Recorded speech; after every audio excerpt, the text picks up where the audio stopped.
तो चलिए आज की क्लास में क्लास 11वीं का गणित प्रश्नावली 1.2 को सॉल्व करेंगे। इससे पहले वाले क्लास में हमने प्रश्नावली 1.2 को बहुत ही अच्छे तरीक़ा से सॉल्व किया था और हमारे सभी स्टूडेंट, सभी भाई, सभी मित्रों, सभी बहनों को समझ में आ गया था। तो आज की क्लास में क्लास 11वीं का जो प्रश्नावली 1.2 है, बहुत ही मोस्ट इम्पॉर्टेंट है। इसे आपको ध्यान से देखना ही होगा। ठीक है, देखिए पहला प्रश्न है कि निम्नलिखित में से कौन से रिक्त समुच्चय के उदाहरण है। मेरे दोस्त, ये जब आप क्लास 12वीं में जाओगे तो सेट जो समुच्चय पढ़ रहे हो, इस सब का आपको काम है। आप नौकरी का तैयारी करोगे, कंपटीशन का तैयारी करोगे, वहाँ भी इन सभी चीज़ों को बहुत ही योगदान है। तो आप लोग को अच्छे से पढ़ना ही पढ़ना होगा। समझ गए? तो चलिए हम सॉल्व करते हैं। तो हमारा प्रश्न बोला है ना कि रिक्त समुच्चय, मतलब इसमें से बताओ कौन रिक्त समुच्चय है। तो रिक्त समुच्चय के बारे में आप जानोगे तभी तो बना पाओगे क्वेश्चन को। तो पहले मैं आपको कंसेप्ट समझा देता हूँ कि रिक्त समुच्चय होता क्या है। देखिए यहाँ पर मैं समझाता हूँ, उसके बाद क्वेश्चन को बनवा दूंगा, आपको बहुत ही अच्छे से समझ में आएगा। रिक्त समुच्चय, देखो रिक्त समुच्चय जो होता है ना, जिसमें एक भी अवयव न हो, बिल्कुल खाली खाली हो, उसे रिक्त समुच्चय कहते हैं। मतलब एक भी अवयव उसमें न मिले, एक भी नहीं, बिल्कुल शून्य, उससे हम लोग रिक्त समुच्चय कहेंगे। तो अब आप पहचानिए। तो आपका प्रश्न है कि दो से भाज्य विषम प्रकृत संख्याओं का समुच्चय। अब दो से भाज्य, अभी पहले समझो, जो विषम प्रकृत संख्या होता है 1, 3, 5, 7, 9, 11, ये सब क्या है? विषम प्रकृत संख्या। हमारा पहला प्रश्न ये है ना कि दो से भाज्य, भाज्य मतलब भाग लग जाए, विषम प्रकृत संख्याओं का समुच्चय। तो विषम प्रकृत संख्या जो होती है 1, 3, 5, 7, 9, 11 होती है। अब यहाँ बोला है दो से भाज्य। अब बताओ तो ये जो विषम संख्या हमने लिखा है, क्या कभी इसमें दो से भाग लगेगा? पूरा पूरा भाग लगेगा? नहीं लगेगा।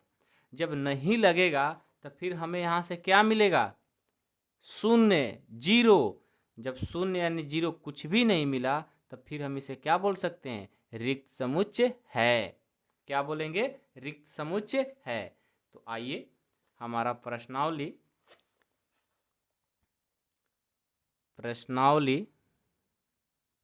आप लोग भी अपने अपने कॉपी में हेडिंग में डालिए। प्रश्नावली 1.2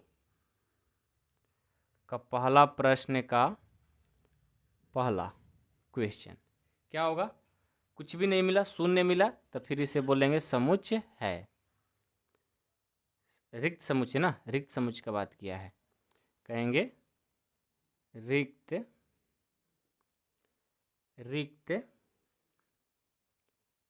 समुच्चय है। ठीक है, समझ में आ गया?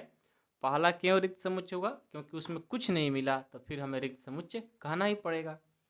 चलिए इसका दूसरा देखिए, सम अभाज्य संख्याओं का समुच्चय। सम अभाज्य संख्या।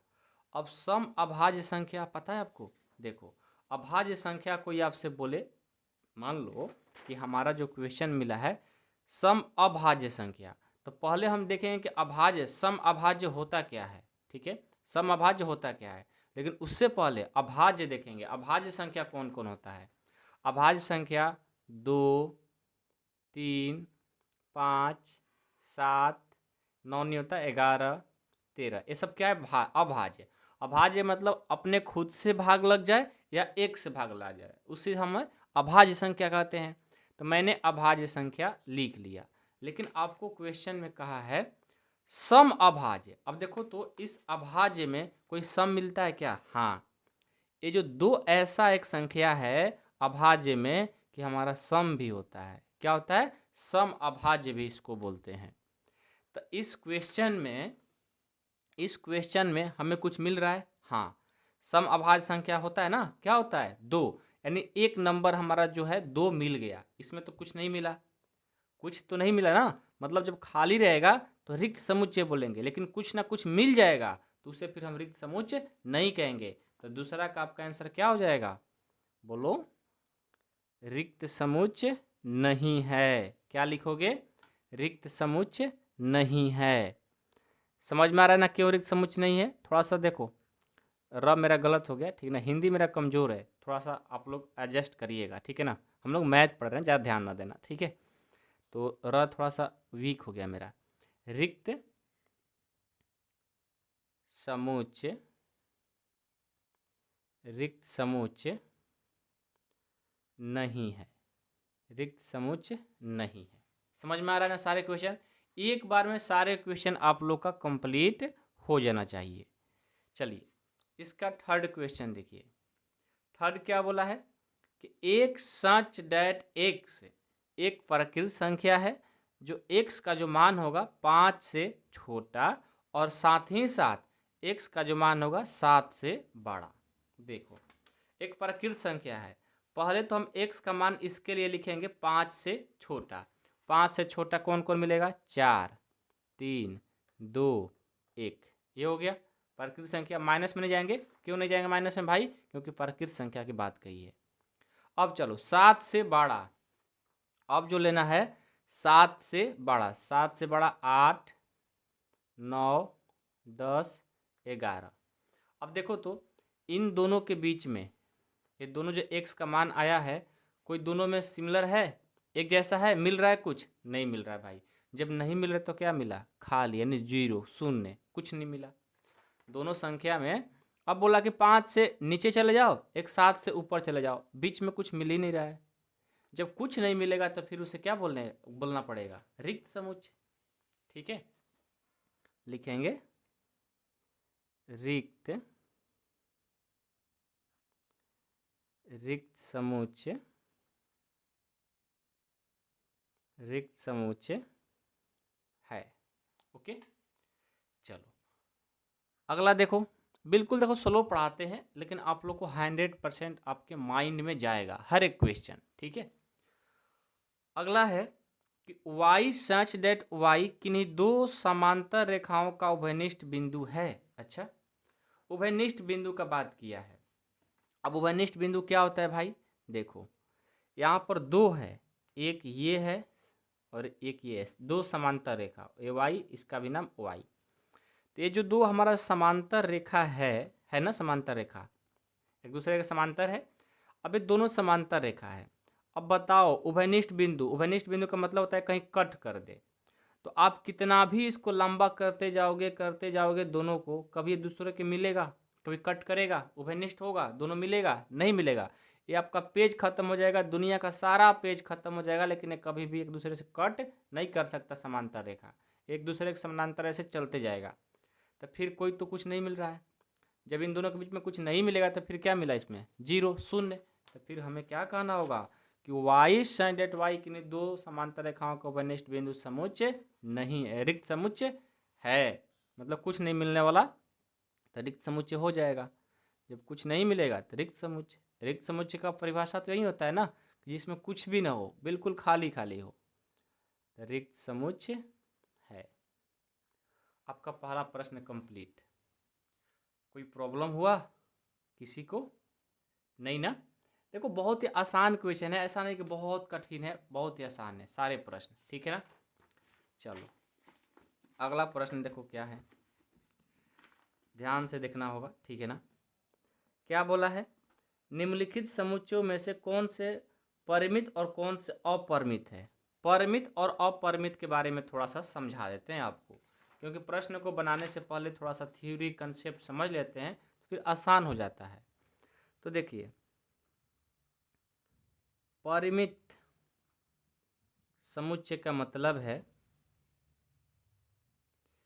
परिमित समुच्चय का मतलब है जिसको हम लोग गिन सकते हैं, काउंट कर सकते हैं, उससे हम लोग परिमित समुच्चय कह सकते हैं, ठीक है।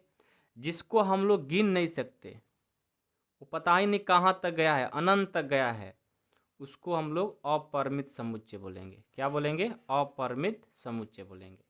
समझ में आ गया? तो आइए पहला प्रश्न क्या है? वर्ष के महीनों का समुच्चय।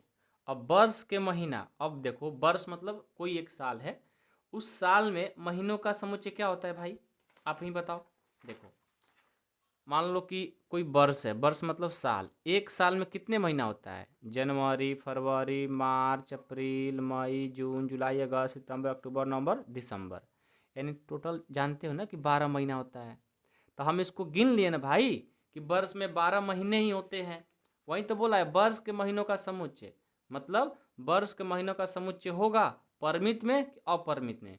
तो जिसको हम गिन सकते हैं तो वर्ष के महीनों को हम गिन सकते हैं।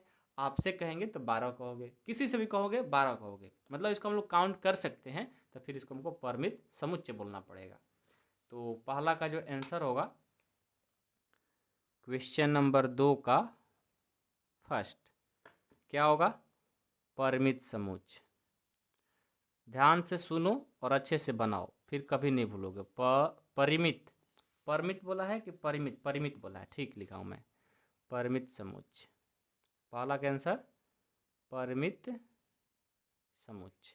ठीक है, चलो दूसरा क्या है? दूसरा बोला है कि 1 2 3 डॉट डॉट डॉट। अब देखो ये चलते जाएगा, कहाँ तक जाएगा? अनंत तक जाएगा। तो अनंत वाले को तो हम लोग गिन नहीं सकते। जब गिन नहीं सकते तो उसको क्या बोलते हैं? अपरिभाषित बोलते हैं। तो इस पर क्या बोलेंगे? अपरिभाषित न बोल करके अपरिमित। यहाँ पर रूल क्या आपको यूज करने के लिए दिया है? अपरिमित, जिसको हम लोग गिन नहीं सकते हैं। अभी मत कहना सर 1 2 3 तक है, नहीं। इस डॉट डॉट का मतलब है कि चलते जाएगा। कहाँ तक जाएगा कोई पता नहीं है। ठीक है, तो फिर इसको हम लोग गिन नहीं सकते तो अपरिमित समुच्चय बोल देंगे।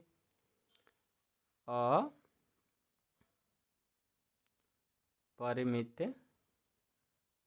समुच्चय, अपरिमित समुच्चय। ठीक है, आया समझ में? चलिए थर्ड देखिए क्या है। इसका तीसरा है कि 1 2 3 डॉट डॉट 99 100। कहाँ तक गया है भाई? 100 तक ही गया है। तो 1 से लेकर 100 तक, मतलब 100 तक काउंट हुआ है। कितना? 100 तक। तो 100 तक है तो हम लोग गिन सकते हैं ना 100 बस। तो परिमित समुच्चय हो जाएगा, परिमित परिमित समुच्चय। ठीक है, किसी को कोई प्रॉब्लम है क्या? नो? चलो चौथा देखो, 100 से बड़े धन पूर्णांकों का समुच्चय। अब 100 से बड़े बोल दिया। अब 100 से देखो तो मैं रफ में देखता हूँ। अब 100 से बड़ा 101 102 103 कहाँ तक जाएगा कोई ठीक नहीं है। अब बड़े कह दिया तो ये अनंत तक जाएगा। तो जब हम इसको काउंट नहीं कर सकते तो फिर क्या बोलेंगे? अपरिमित। अब तो आप लोग को कंसेप्ट समझ में आ गया होगा, मेरे को ऐसा लग रहा है कि मेरे भाई मेरी बहन सारे को ये कंसेप्ट समझ में आ गया होगा। ठीक है, चलो इसका पांचवा देखो क्या है। पांचवा है कि 99 से छोटे अभाज्य पूर्णांकों का समुच्चय। अब 99 से छोटे अभाज्य मतलब 1 तक। तो 99 से छोटे वाले को तो आराम से गिन सकते हैं, बड़े का तो बात है नहीं। 1 से 99 के बीच में होता है, उसको हम लोग आराम से गिन सकते हैं। जब गिन सकते हैं तो बोलेंगे परिमित समुच्चय, परिमित समुच्चय हो गया। ये हमारा कंप्लीट हो गया दूसरा भी। चलिए अब तीसरा देखिए। तीसरा कंसेप्ट क्या बोला है कि निम्नलिखित समुच्चय में से प्रत्येक के लिए बताइए कि परिमित और कौन अपरिमित है। वही सेम क्वेश्चन है, दूसरा ही तीसरा क्वेश्चन है, बट इसमें अलग कुछ कंसेप्ट है। क्या बोला है कि एक्स अक्ष के समानांतर रेखाओं का समुच्चय। अब देखो तो एक्स अक्ष, पहले अक्ष बनाइए। तो देखो मैंने बनाया ये वाला अक्ष, एक्स होता है, एक्स डैश होता है, ये वाई होता है, वाई डैश होता है। मैंने एक्स, ये जो एक्स अक्ष है ना, इस एक्स अक्ष के समानांतर मैंने रेखा बनाया। तो कभी एक दूसरे को घनिष्ठ होगा, कभी कट करेगा, नहीं करेगा, तो कुछ नहीं मिलने वाला। मतलब ये चलते जाएगा चलते जाएगा। कहाँ तक जाएगा? अनंत तक जाएगा दोनों। कहाँ तक जाएगा? अनंत तक। ये चलते जाएगा चलते जाएगा। जब अनंत तक ये जाएगा तो फिर इसको क्या बोलेंगे? अपरिमित समुच्चय, क्योंकि एक्स अक्ष के समानांतर अनंत रेखाएं हो सकती है, मतलब अंत तक इस रेखा चलती जाएगी। ठीक है, तो फिर इसको हम क्या बोलेंगे? एक्स अक्ष की जो समानांतर रेखा होंगी उसको मैं काउंट नहीं कर पाऊंगा कहाँ तक जाएगी, इसलिए परिमित समुच्चय नहीं बल्कि अपरिमित समुच्चय हो जाएगा। तीसरा का पहला क्या होगा? अपरिमित समुच्चय।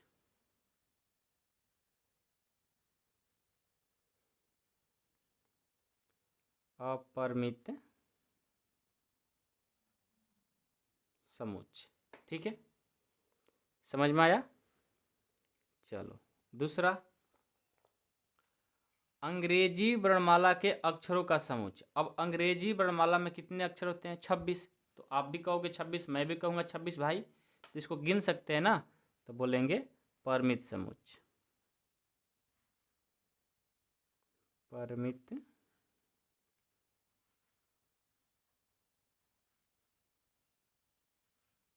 समुच्चय, ठीक है। तीसरा है उन संख्याओं का समुच्चय जो 5 के गुणज है। देखो समझो इसको, क्या बोला है? उन संख्याओं का समुच्चय जो 5 के गुणज है। अब इसका मतलब क्या है भाई? 5 के गुणज आप लोग जब 4 क्लास में यानी 4th क्लास में थे ना, गुणज पढ़ने को मिलता है। 5 का गुणज क्या होगा? 5, 5 दूनी 10, 5 तिहाई 15, 5 चौका 20, 50 25, 5 छक्का 30, 5 7 35, 5 8 40, 5 9 45, 5 9 50। देखो ये तो पहाड़ा हो गया, लेकिन गुणज का मतलब होता है चलते जाएगा। 5 11 55, 5 12 60, ऐसे चलते जाएगा, अनंत तक जाता है। तो इसको हम लोग गिन नहीं सकते। जब गिन नहीं सकते तो फिर इसको क्या बोलेंगे? फिर तो हमें बोलना होगा अपरिमित समुच्चय। अपरिमित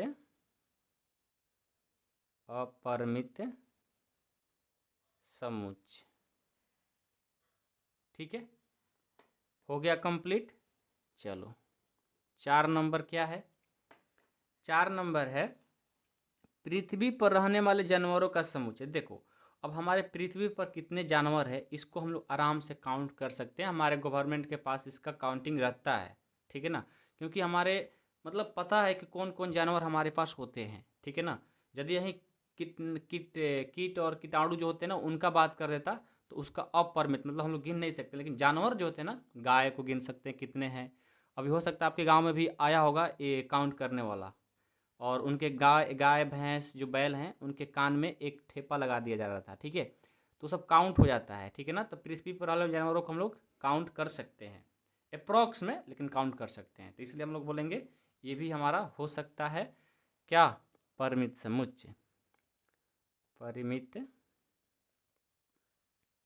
समुच्चय, ठीक है। चलिए 5, इसका 5 नंबर है कि मूल बिंदु 0 0 से होकर जाने वाले वृत्तों का समुच्चय। अच्छा, मूल बिंदु से होकर जाने वाले वृत्तों का समुच्चय। देखो ये जो मूल बिंदु होता है ना, यहाँ से कितना भी आप ये बना सकते हो, कितना भी अनंत।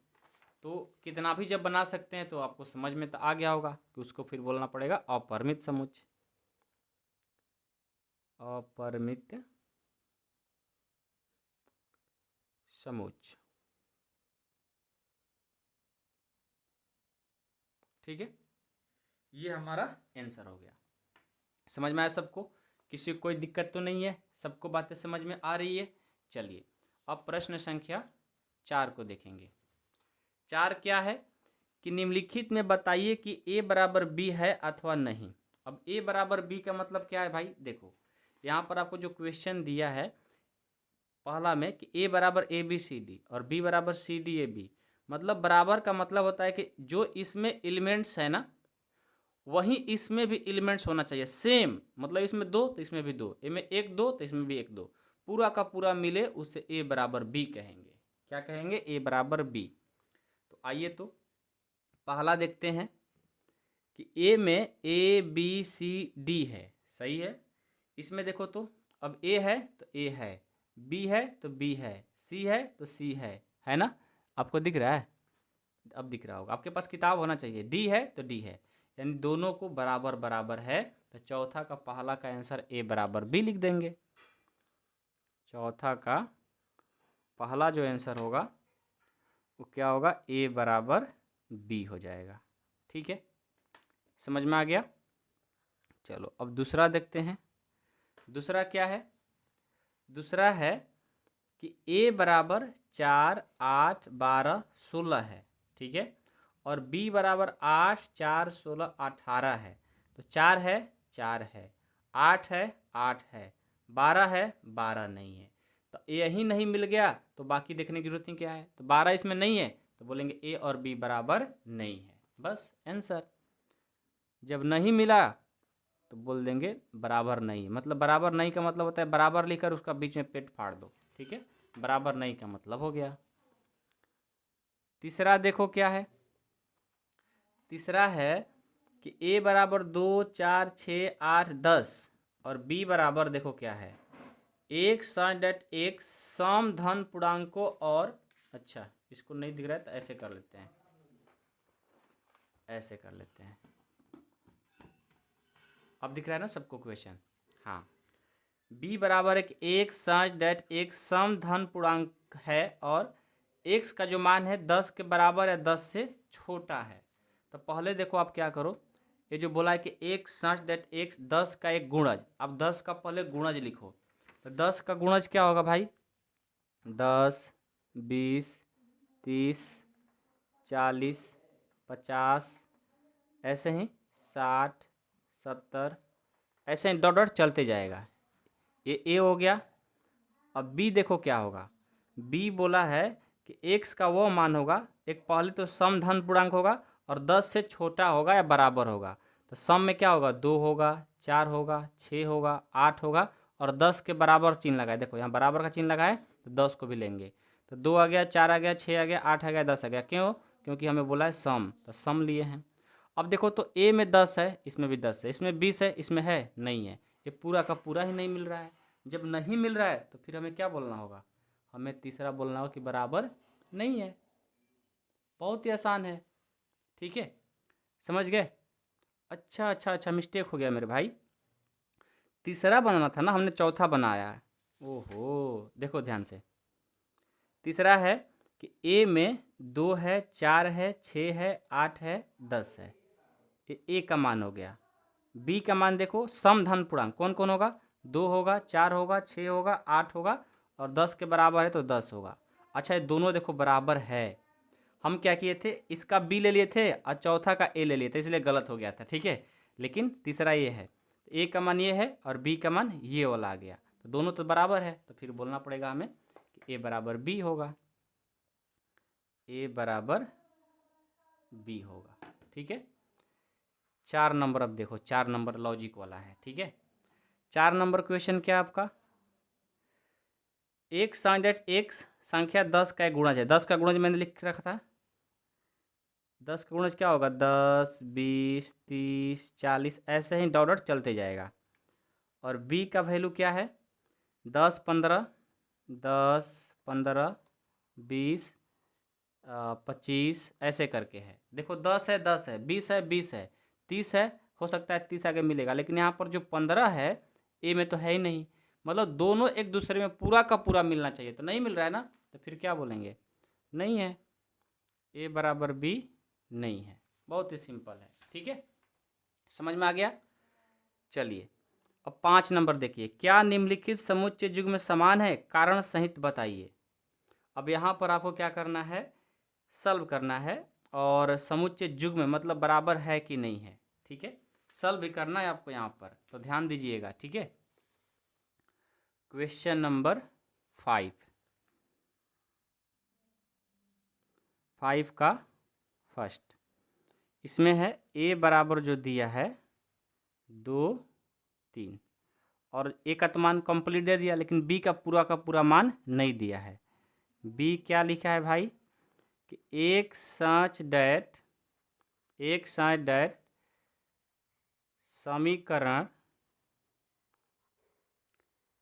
समीकरण x square plus 5x plus 6 बराबर 0।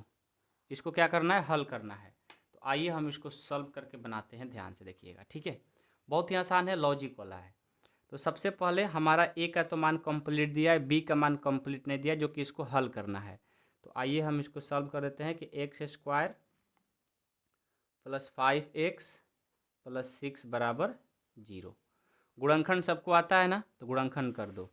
एक्स स्क्वायर ज्यों कहते हो लिखेंगे, इस 5x की जगह यहाँ पर मैं क्या लिख सकता हूँ, 2x प्लस 3x।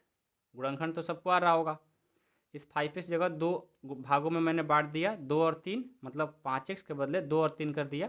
दोनों को जोड़ेंगे 5x हो जाएगा, और इनको जब गुना करेंगे 3 गुना के बराबर हो जाएगा। बिल्कुल कंप्लीट। जिनको गुणनखंड आ रहा होगा बिल्कुल उनको समझ में आ गया होगा, जिनको नहीं आ रहा होगा तो मेरे को बताना कमेंट बॉक्स में, मैं आपको बता दूंगा। ठीक है, चलो अब दोनों में क्या मिल रहा है, दो दो में कॉमन लेते हैं ना, तो दोनों में क्या मिल रहा है, एक्स। तो यहाँ से बचेगा एक्स और यहाँ से 2। इन दोनों में क्या कॉमन मिल रहा है, 3।